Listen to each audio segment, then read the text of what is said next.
Brought to you by the Every Dollar app. Start budgeting for free today. Jason is in Shreveport. Hi, Jason. How are you? I'm good. How are you, Dave? Better than I deserve. What's up?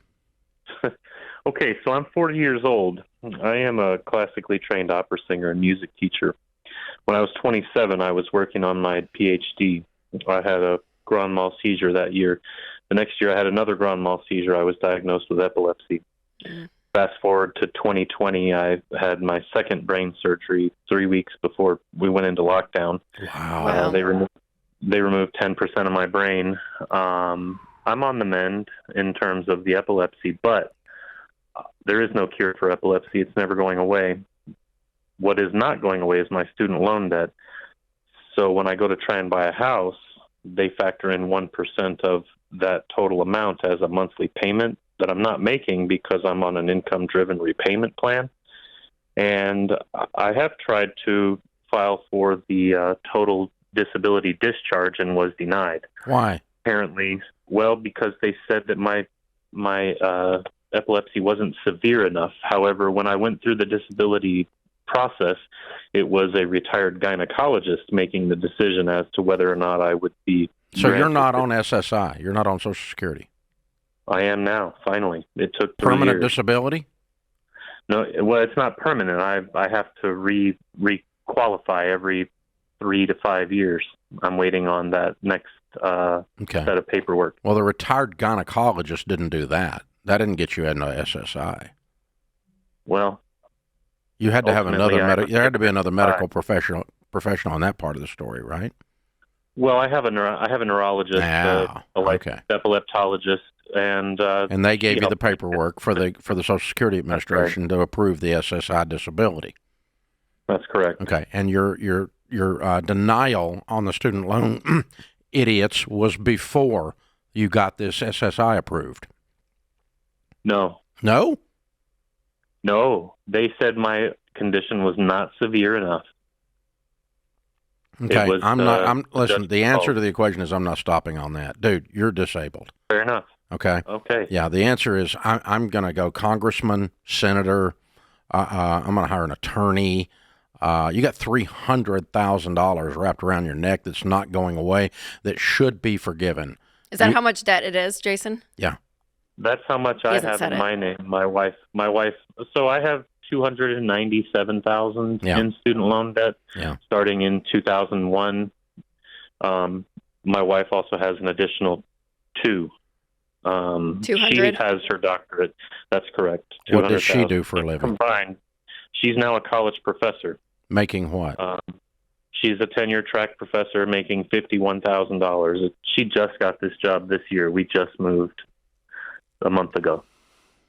It's a really good job for her. Now, I was hoping to have the same kind of position, but without my exit degree. Help me with this, because I'm sorry, I'm struggling with $51,000, and we call that a good job. So tell me how this works. She's on a tenure track. Does that mean she's going to be making $120,000 in 3 or 4 years? We don't know the final number, but once she's granted tenure in 7 years, the income does go up drastically. Yeah. And it should go up incrementally between now and then also. I'm hopeful that will be the case. $51,000 with a PhD teaching at the university level sounds low, period, whether there's tenure or not. I agree. Okay. I agree. It's a tough world out there. No, it's not that. I mean, I'm telling you, that's not right. That's too low. Other PhDs teaching at the college level make a lot more than that. That's what I'm saying. So I don't know whether this is the particular university she got on with, or maybe it's the degree of field. I don't know. So the answer to her $200K is for you guys to get your income up and get rid of it. The answer to your $300K is, good God, is $500,000. It is for you to go after these guys on the disability issue, because I mean, the trick with the disability with them is to get, if the Social Security Administration has declared you're disabled and put you on SSI, that should be the ticket. And they should just straight up forgive it. Now, is there a difference with it not being permanent? The fact that he has to reapply every 3 to 5 years. You have to relook it all the time anyway. If you become unddisabled, you're not. You lose that. But yeah, I'm telling you, man, Yeah. I am spending some energy and some time with senators, congressmen, staff, and an attorney, and I'm going to get this gone if I'm in your shoes. I think that should be forgiven. That's what it's for. I mean, upon death or disability, federally insured student loans. But disability isn't I feel bad.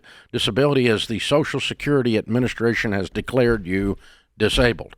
And that's the definition for purposes of student loan forgiveness. And that's a standard program. That is not a Joe Biden helped you out. That's been from day one. That program has been there. Yeah. Wow, Jason, I'm so sorry you guys are facing this. What a horrible process y'all have been through. And these student loans have just made it worse. So, man, that's awful. And at risk of sounding like I'm piling on him, because I'm not, but that kind of a phone call to this show should be a warning to some of you that you don't go $200,000 in debt to get your PhD to make $50,000. Okay, those numbers don't work, and you don't go $300,000 in debt to live your dream in the opera world, because you could end up with a medical condition and end up in a mess. Well, and it probably isn't even that lucrative of a. Well, I mean, it is if it is. Career. It's but it's like anything else in the music business. There's a percentage that make all the money and a percentage that wish they did, and but either way, you cannot bet $500,000 on these tracks.